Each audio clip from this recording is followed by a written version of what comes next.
Are you ready for rapid fire? Let's do this thing. Fill in the blank. A Penn State writer wrote an article about how Marcus Freeman and Notre Dame beat James Franklin and Penn State to get commitments from Pennsylvania stud recruits Joey O'Brien and Grayson McHugh, as well as Kari Adams out of Maryland. It's blank that the headline to this article is "The Penn State Notre Dame football rivalry is back." Is misleading because the rivalry isn't necessarily back. Notre Dame is just taking Penn State and others recruits at the end of the day. Like, just because Notre Dame played recently in a meaningful game and now Notre Dame is kind of stomping all over Penn State's recruiting grounds doesn't mean that a rivalry is back. And so I think this is very misleading at the end of the day. So I guess I'm curious what your word is. I think it's hilarious that they're calling this a rivalry. Because, now granted, was it a close game in the Orange Bowl? Sure it was. It came right down to the wire, an interception and a field goal. But like, if anything, maybe the head coaches have a little rivalry going, after, because like the guy does mention, like the shots, like the little jabs that James Franklin made, during the pregame press conference before the Orange Bowl, and how Freeman didn't like it. And he told his team to go out there and play angry in the Orange Bowl. But this is not a rivalry. It's not a rivalry when you're getting your butt kicked. I mean, maybe you're getting, maybe you're ticking Penn State fans off and you're ticking James Franklin off, but it's anything but a rivalry right now. Notre Dame has won the most recent and most important game that these two teams have played in a long time. And Marcus Freeman and his staff just went into Pennsylvania, and Maryland is obviously just outside Pennsylvania as well, and cleaned James Franklin's clock. So it's anything but a rivalry. But again, I understand why Penn State would be fired up about it, why James Franklin would be fired up about it. But I think it's hilarious that they're even trying to wrap this as some kind of rivalry, because it's not a rivalry right now, because all Notre Dame is doing is winning against Penn State, whether it's on the field or on the recruiting trail, obviously. Yeah, and I mean, the last time, I just had it. Notre Dame and Penn State haven't played since what, 2007, I believe, before last year. Right, yeah, 2007. And before that, they played a home and home in 2006 and 2007. And before that, the last time that they played was 1992, and so from like 1981 to about 1992, they played just about every year. So that 10 or 11 years might have been considered a rivalry, but it's no longer a rivalry, and my lifetime for 30 years, Notre Dame has only played Penn State 3 times, and one of them was last season in a playoff game. They're not rivals. I think the biggest issue here, the biggest issue is Penn State, I feel, and this is my personal opinion, Penn State feels like they're very similar to Notre Dame in terms of program. Independence, Midwest, probably get a lot of criticism for not winning the big game, still competitive, still, a very respected program. I think what has Penn State so bitter, Notre Dame jumped them, like Notre Dame has passed them. And I think that really bothers Penn State is we've been very similar programs. Penn State hasn't found a way to get over the hump. Notre Dame Brian Kelly and Notre Dame parted ways. And now Marcus Freeman has brought them over the hump. James Franklin hasn't gotten Penn State over a hump yet, in my opinion. They're just consistently the same team every year. Notre Dame just went to a national championship and beat some really good teams along the way. Penn State has never done that. And I think there's a lot of anger and animosity building up on the side of Penn State just because of how regionally close we are. And again, how there's a lot of parallels between the programs. And so when a team starts to pull at it ahead of you in this kind of horse race, I think naturally you get angry and say, oh, we're rivals. And, now Notre Dame is beating us. So that's just kind of where I went or where my thought process. Yeah, I mean, they obviously both they used to be major independents at the same time until Penn State decided to join the Big Ten. And you look back, and it's interesting again in this article, it was an SI, for the Penn State SI site. This guy mentioned, Penn State apparently called it the 12-year war. At least that's what Jay Paterno, who used to be on the staff there, of course, under Jopa, they apparently he called it the 12-year war. I've never heard it referenced that way before, when Notre Dame and Penn State played every year from 1981 to 1992. And when did the series end? It ended when Penn State went to the Big Ten, of course. But yeah, I think it's a stretch. And, we didn't even mention the fact that all the things that we talked about, winning on the field, winning the recruiting battles, Marcus Freeman also lost a great running backs coach. And so what did he do? He went and he plucked another great one, J1 Sider, from James Franklin's staff out there at Penn State. So a lot of dubs for Marcus Freeman. Toonsa says Penn State has no rivalries in the Big Ten, but Notre Dame is one. Again, I don't think you can call this any kind of a rivalry. Do you buy or sell scheduling Penn State more often in the future? Yeah, I buy this. I've said before I would like Notre Dame to kind of regularly find kind of a regional Big Ten opponent, whether that's Michigan, Ohio State, or Penn State, or if it's the combination of all three. You play each team 2 years, home and home, and then you move on to the next one, and then you constantly kind of cycle between those three teams. I don't care how you do it or what team it is, whether it's one team, a combination of 2 or 3 teams, but I'd like Notre Dame to play a regional Big Ten opponent, and I wouldn't mind if it's Penn State.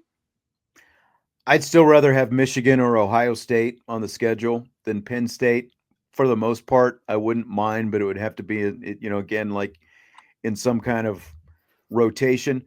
I feel like it probably does it more for Penn State than it would for Notre Dame at this point, because of all the stuff that we have talked about. Notre Dame's already winning the recruiting battles right now in James Franklin's backyard. I mean, those are supposed to be, like, those Pennsylvania players are supposed to be the priorities for them in recruiting, and they just, got their butt whooped. So if Marcus Freeman can go in there and win those kind of recruiting battles without playing Penn State, with the exception of in the playoff last year, save it for the playoff, beat him in the playoff if that's where you play him. So I would not put it as any kind of priority to add Penn State to the schedule.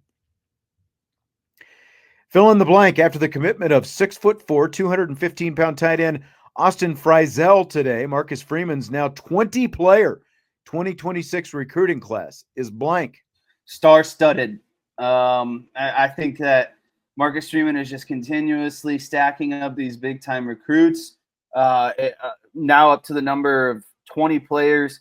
We saw over the weekend some of these big names that he was getting. We were warned last week that it felt like a Notre Dame kind of avalanche per se was coming, and he keeps finding a way to stack up all of these stars. And so to me, this is a star-studded class, and I think we're really starting to see what Marcus Freeman is best at. He's a natural recruiter and a developer of players, and now he's a head coach on top of that. And so, this thing is full steam ahead. And if you are, a Notre Dame fan and you got excited about last year, I think you should be even more excited about what's coming in the future, because we've said it before, the national championship was premature. And if you start looking at some of these recruiting classes that Marcus Freeman continues to stack on top of, the winning that they're now accomplishing, because that's ultimately what attracts recruits at the end of the day, is when you start winning games, you're on the national stage, you go play in a national championship, recruits take note of that. They want to play for national championships. They want to play for a good head coach, and they want to feel like they have an opportunity to go, play in the NFL. And I think Marcus Freeman checks all those boxes, and his recruiting classes are reflections of that. It is seismic for all the reasons that you mentioned there. And, like things were kind of at a lull there for a while, and people were panicked that run to the national championship game wasn't going to have impact. But between getting them on campus a little bit more than a week ago, and just everything that they're doing in all different parts of the country, they're getting elite guys across the board in all these different positions, whether it's running back or defensive line, defensive end, secondary now, like O'Brien, 5-star guy, and all these different guys from across the board. It is seismic, and it's just like we haven't seen the last of it. It's not done yet. There's a lot more coming. This could end up being, it's only been 4 years, but it's looking like this will end up being Marcus Freeman's best class yet. And I think that they're just going to keep stacking even bigger and better classes on top of it as we go forward. At what point do we start bringing up the lifetime contract? I mean, seriously. Got to win a national championship first. Oh, I'm ready to commit to it. Win a national championship, blank check, right? I guess he just did get the mega extension. Going back to the Penn State question about scheduling, he says, is that with or without the USC game? Sorry, I can't take when you bring Swandong I know on the screen seriously. Wish you would do something about that, Swandong. Change the picture. At least put like a black space over it or something. I think regardless of if USC is on the schedule or not, my answer still kind of holds true. I think, and naturally, if USC decides to go their own way and phases their way out of the schedule, I think that's even more reason to kind of bring on one of those regional Big Ten rivalries. Yeah. I mean, it would be a fun Thanksgiving weekend game. I don't know. There is a question as we look at scheduling if USC is off the schedule. Like, does Notre Dame even want, because like we've talked before about Notre Dame should get to host USC for Thanksgiving weekend and the cold weather and all that kind of stuff. Does Notre Dame even want to host, that game Thanksgiving weekend because the students are gone and all that because it's Thanksgiving weekend, and all that different kind of stuff. But I mean, there's a lot of things that have to be figured out at the very least. I would agree. Like that would be in addition to USC because it's not like you're so concerned about USC and then adding something on top of that, that like, Penn State is not going to be doable. There are plenty of schedules in the future where there would be, a spot for Penn State, I think potentially, as well as USC and whoever else is on the schedule. Fill in the blank. Since the advent of NIL, the number of men's college basketball players declaring early for the NBA draft has dropped from 363 4 years ago to just 106 this year, with 51 of those players ultimately deciding to return to school rather than go pro. This is good for blank. This is good for college basketball, and it's good for the development of young basketball players.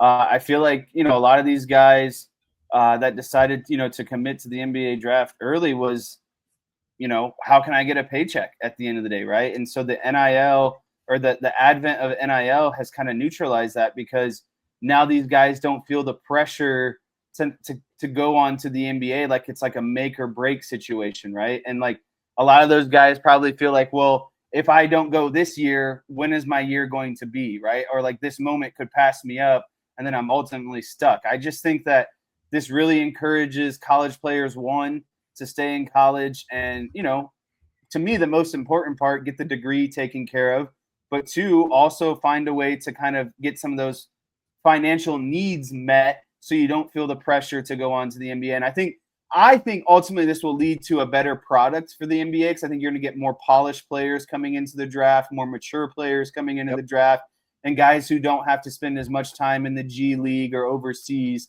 before they're ready to be an NBA starter.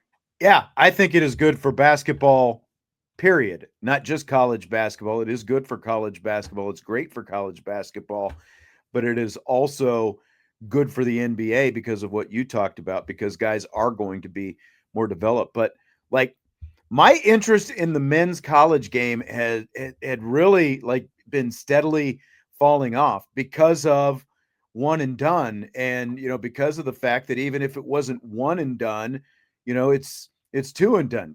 Guys were bolting as soon as they could to get to the league. And then most of them just end up playing for a G League team, or end up in Europe or whatever.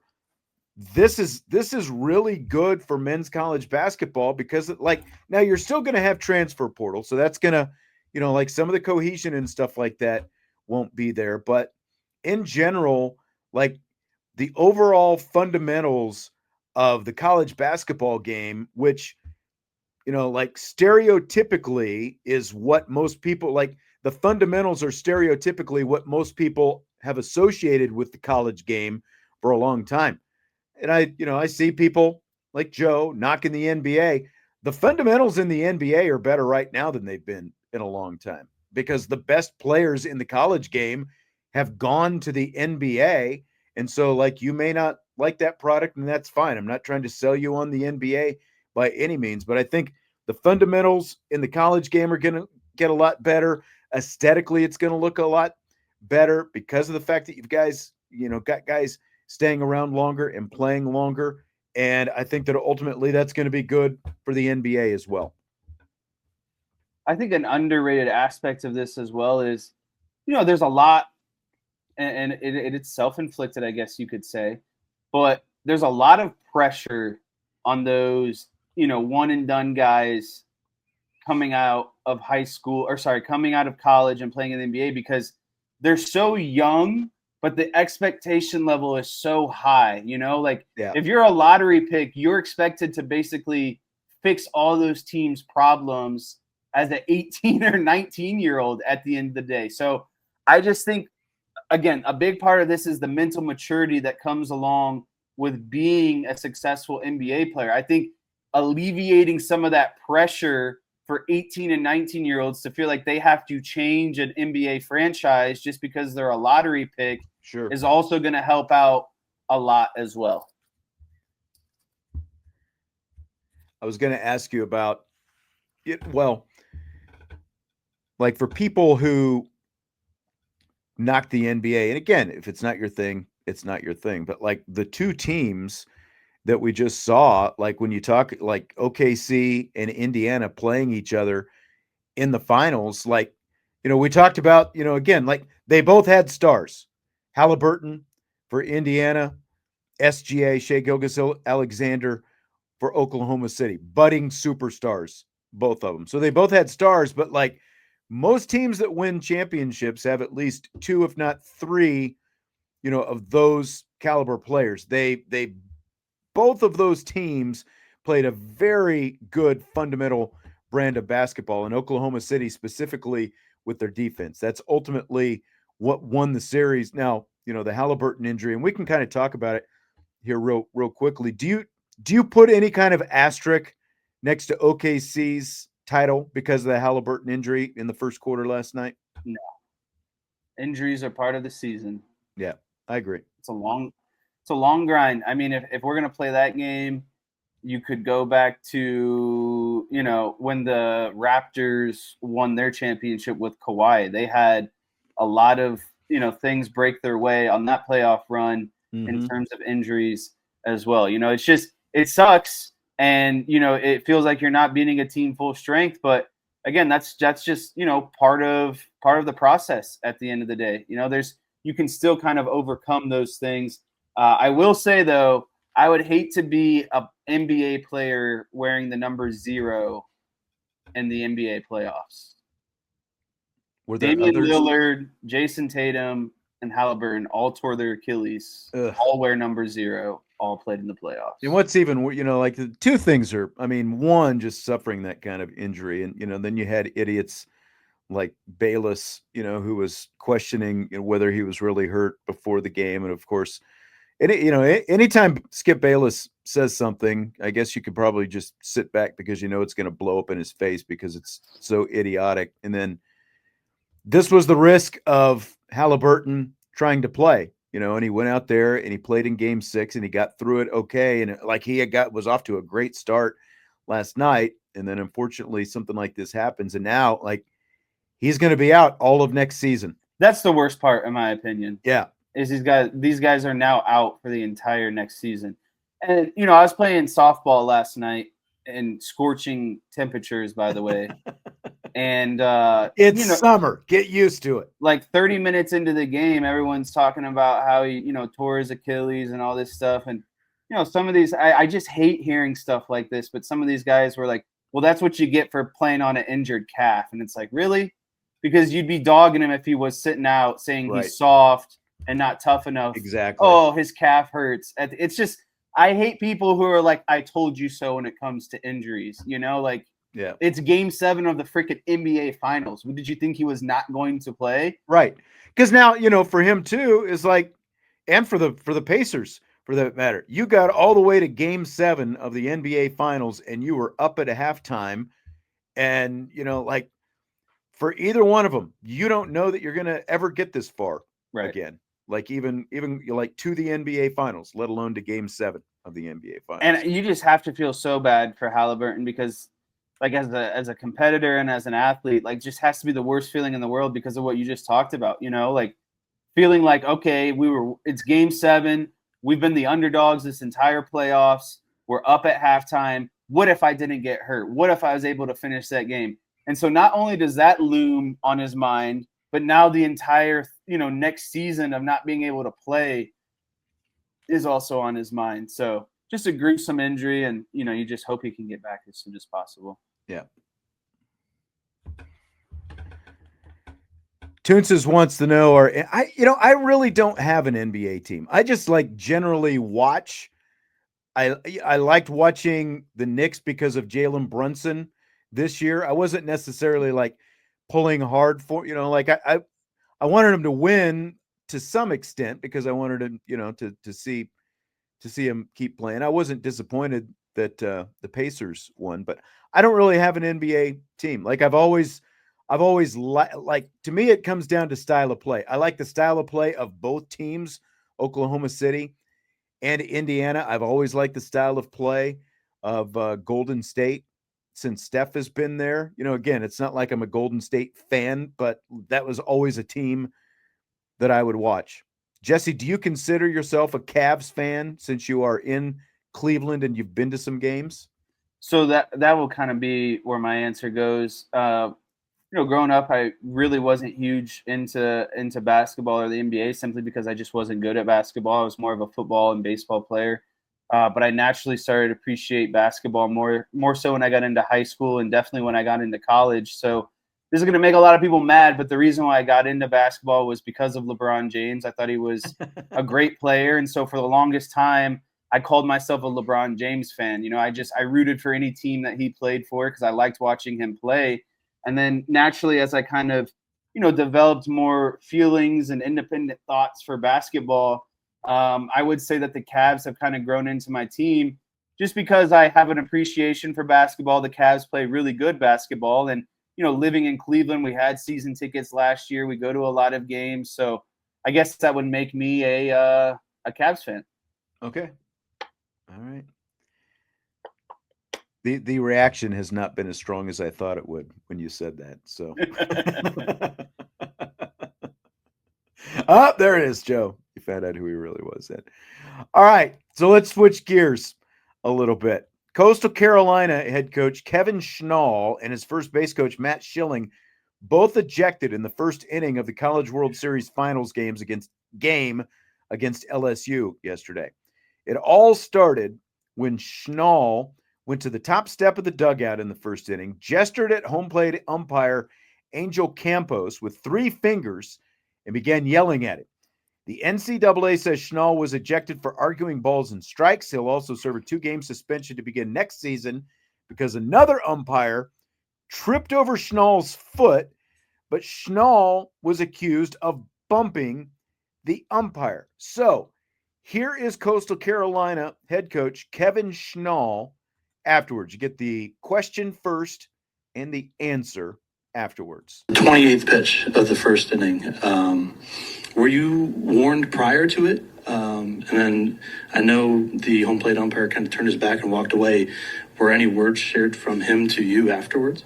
There's 25,000 people there, and I vaguely hear a warning issued. As the head coach, I was assistant for 24 years, and as an assistant, you're almost treated like a second level citizen, and you can't say a word. Now, as a head coach, I think it is your right to get an explanation of why we got warned. And I'm 48 years old. I shouldn't get shooed by another grown man, right? So when I come out to ask what the warning is, a grown man shooed me. So at that point, I can now hear him say, it was a warning issued for arguing balls and strikes. And at that point, I said, because you missed 3. At that point, ejected. If that warrants an ejection, I'm the first one to stand here like a man and apologize. 2 words that define our program are own it. And what does that mean is you have to own everything that you do without blame, without defending yourself, without excuses.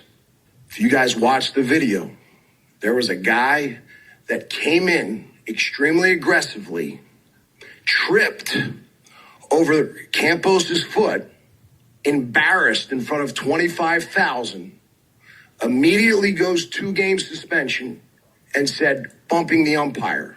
Immediately does that. There was no bump. He was embarrassed. I shouldn't be held accountable for a grown man's athleticism. Don't retract it, though, because now it's excessive. And the reason why it's excessive, because I was trying to say, I didn't bump him. It is what it is. But if that warranted an ejection, man, there'd be a lot of ejections. As an umpire, I feel like it's your job to manage the game, the national championship game, with some poise, some calmness, and a little bit of tolerance. I can't agree with everything that he said more. I should not be held accountable for another grown man's athleticism. Lack of athleticism, it should be. The guy literally tripped over another guy's feet. Then he bounces up and he's like looking in the stands like, who's watching? Go ahead, Jess. So, oh my gosh, there's a lot of layers to this. Let me say this. He came out. His team is batting.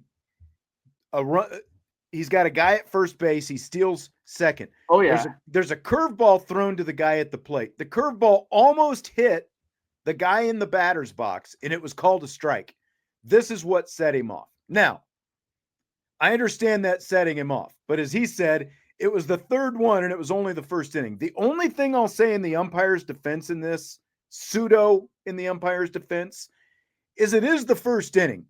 You know, like, I don't know if you want to be going nuts in the first inning about balls and strikes, because balls and strikes, as every baseball coach, manager knows, is going to get you run right away. Now, everything else I completely agree with. As the home plate umpire, it's the first inning. You've got to give these guys a little bit of leeway because this is their occupation. They are there to win a national championship. They are competing to win a national championship. So you know their juices are obviously, going to be flowing a little bit. For Coastal Carolina, they lost game 1. So if they lose that game, which they ended up doing, their season was over. So like, I get it, John. You can't argue balls and strikes, but you've got to have, like, if you listen to the full explanation of everything Schnall was saying there, I completely get where he's coming from. There's 25,000 cheering fans, and 75% of that crowd was, pro LSU, so there was a lot of noise in there. He can barely hear what the umpire is saying. You've got to be a little bit more of a man yourself as Angel Campos, the home plate umpire, not just shoo a head coach away, but at least go engage him in a conversation, have a conversation with him. Yeah, so I think what you need to know first and foremost about Angel Campos is he was fired 7 years after being an MLB umpire. And there's a reason why he's umpiring college games level and not MLB games anymore. So that's some prior knowledge I think you should have before coming into this kind of conversation. The second thing that needs to be understood here is it's game 2 of the College World Series. Like, everything is on the line for Coastal Carolina at this point. There's a lot of emotions. There's clearly a lot of intensity. And Schnall not getting an explanation for a warning is a disservice. And so to come out and to get that, explanation of your warning and also get run in the same, minute is just an embarrassment at the end of the day. And I think as an umpire, like he was alluding to, you have to understand the moment. That doesn't give the coach the right to just act like a complete jackwagon, but nothing that he did deserve to get run in the first inning of a College World Series game. And I'm just so tired of these umpires being so soft and not thick-skinned that they can't even take a comment from a college coach in the most important game of the season. Like you said, like, these are the moments that these college coaches and players live for. This is what they've built their entire career on. And then you get to the second part of this where guy trips over and immediately he put two fingers in the air. And I knew what that meant right away. I knew that meant 2 games, a 2 more game suspension. But he was so embarrassed, he had to let everyone know right away that was another 2 games on top of his ejection. And literally, this umpire tripped over somebody else's feet. There was no contact. It was ridiculous. The last thing I'll say about this, the only defense I will have for the umpire, and I know this because Nico Horner got run about 2 or 3 weeks ago. He turned around and he told the umpire verbatim, "You're having a bad day," and got run immediately. And no, but Schnall did the same thing of, "You've missed 3 calls." I don't think you can directly use that first person you. That's what's going to get you run in a lot of situations. When you make it personal, When I think he could have said, there's been 3 missed calls or there's been 3 bad calls. But when you directly say you and you're singling out the umpire, that's what's going to get you ejected. At least that was the explanation that Nico Horner got in his ejection, is once he directly said you or you've had a bad game or you've missed 3 calls, that's where I think that's where the umpires, emotions start to get hurt, because you're singling them out to a degree. But, it's a disservice to Coastal Carolina because they're in an elimination game. Yes. And now their head coach is out of the game in the first inning. I just think that's completely unacceptable, knowing the gravity of the situation. Again, if he would have went out there and just started dropping F-bombs and got in the guy's face and had a meltdown, sure. But I think he was seeking a conversation, didn't get it, and got even more mad. And then ultimately we all know what happened. Campos, the home plate umpire, should have walked up to him and said, "Look, you're arguing balls and strikes with me right now. You know what happens when you argue balls and strikes. So if you want to continue, I'll throw you out of this game. Or we can stop, because this is the championship series and you can stay in this." Something to that effect. That's really all it took. And that took what? All of 15 seconds to say it, rather than telling him, as Schnall was saying, the home plate umpire didn't even want the head coach of Coastal Carolina approaching him to talk about this. That's really all it took. And because, as you said, these umpires get so sensitive when they're challenged on anything. And this is the kind of stuff that happens. Those umpires aren't out there competing for anything. They're supposed to be out there to be basically a stick on the wall, like to call balls and strikes, to call safe or out, to call fair or foul. That's what they're supposed to be out there for. But like, the livelihood of that coach and any coach who goes out there is on the line with every game they're playing, and they're playing for a freaking national championship. I think you could have had a little bit longer leash as an umpire than what they had. Just unfortunate. And I think it's even more idiotic that he has to serve a suspension next season. Don't you think that getting booted in the first inning of the College World Series is enough? Right. And all the NCAA does, they released a statement. They basically said arguing balls and strikes is an automatic ejection. Okay, we get it. Again, by the letter of the law, the NCAA and the umpire did what they were entitled to do. But I think you have to take, as the coach was saying and as we were saying, you have to have awareness. You have to take the circumstances, right? Have a little awareness of the circumstances that you're working in, and have a little leeway. Listen, if I get fired up over 5th and 6th grade meaningless basketball, I can only imagine how fired up a Division I baseball coach is in a College World Series. Right. Exactly. Okay, Jesse, you have a parlay that you're thinking about. You've got that I'm not sharing now with any of these people. Well, I'm going to share it. No, my winnings. Oh, you've got Cubs outfielder Pete Crow Armstrong to win the NL MVP. That's leg 1. Dallas Cowboys to win the NFC East is leg 2. And Jeremiah Love to win the Heisman. That's leg 3. It has plus 240. It has plus 240,260 odds.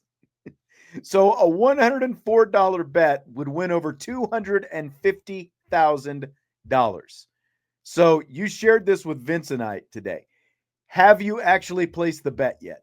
The bet has not been placed. I was fooling around last night on FanDuel. I was like, I need to build a nice little future to get excited about what can win me a lot of money. And then I was like, let me just take all my favorite teams. And it's the year of 2025. I'm getting married. This is going to be the best year ever. Everything's going to fall my way. That's kind of the thought process on this. You know, I'm getting married. Pete Crow Armstrong's going to win the MVP. The Cowboys are going to win the NFC East.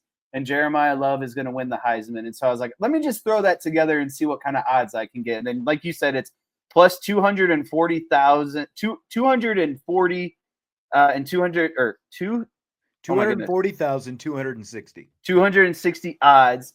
And then the 104 bet comes from I'm getting married on 10/4, October 4th. That's why I picked $104. That would net me $250,000. I haven't placed the bet yet. I have a lot of bills due right now. I think next time I get paid, I will be placing this $104 bet. So you're actually going to do it? I am actually going to do it. What would you win if you threw just $20 at that? Take 250 and divide it by 5. So 50,000. That's not bad. I'd feel more confident in 20, I think. But I guess if you have 104 to win 250,000, which of the 3 legs are you most confident in? Pete Crow Armstrong to win the MVP. Really? Yep. You think who's got the best odds right now? Is Ohtani. It Mookie Betts? Is it Ohtani? Oh, I forgot about Ohtani. The thing is Ohtani, and I think this is what would favor. This all assumes that obviously Pete Crow continues his slug. He's got like 22 home runs and like 70 RBIs right now. But the thing about him that differentiates him from Ohtani is he's tremendous as a defensive player. He's one of the best center fielders in the game. He adds a ton of defensive WAR. And so if he can have similar hitting stats to Shohei Ohtani and also be the best center fielder in baseball, I don't know how you can not give it to a guy that's, playing both sides of the ball every day.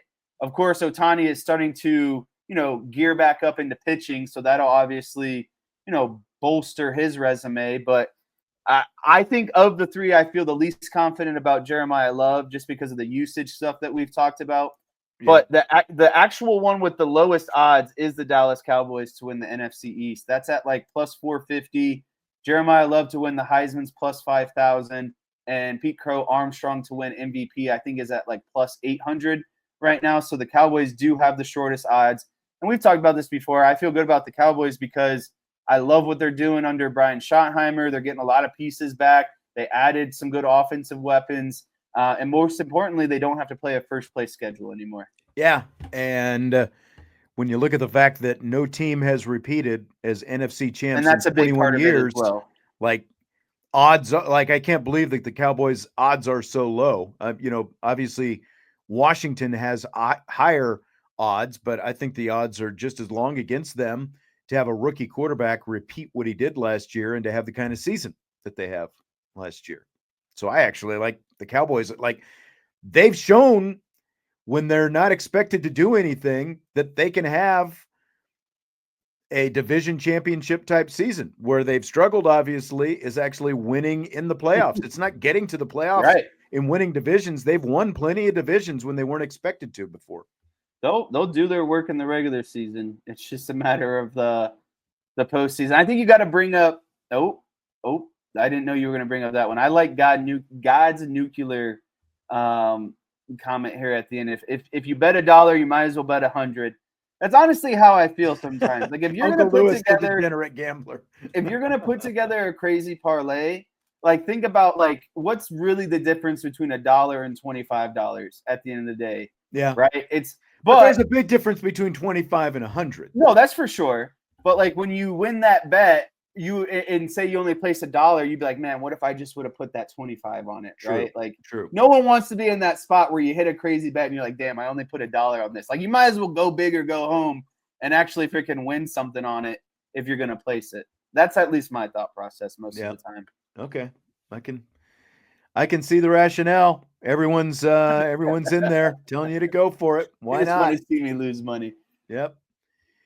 All right. Well, that's going to do it for today. Appreciate you being here, and be sure to hit the like button before you leave. And don't forget, again, we're mixing this week up a little bit. Tomorrow's going to be the mailbag day. Wednesday, we're going to have a special guest on the show, and I'm already working on a guest for next week as well that might have lined up and ready to go. So hit that like button, and we will talk to you tomorrow on IB Nation Sports Talk.